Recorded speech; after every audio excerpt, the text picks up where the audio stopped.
طيب، واحنا بنتكلم برضو على الصفقات كده، الاهلي كان دخل في يعني تفاوض او مفاوضات مع اللاتفي صاحب الاصول المصريه سبرايل ماكريكيس.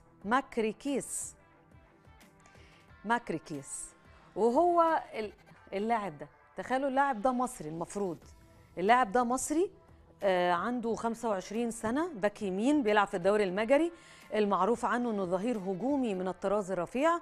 الاهلي جمد التفاوض معاه لغايه ما يدي تروب برضو تاشيره التفاوض معاه هو الاخر، وبالتالي ينهي الصفقه مش معقده قوي.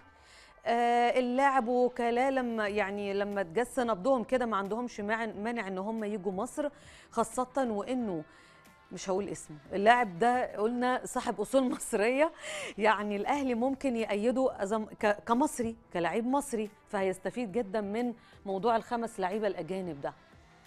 دي قصه التفاوض مع اللي انا هقول عليه اللاعب ده هقول عليه اللاعب ده حتى لو جه الاهلي يعني.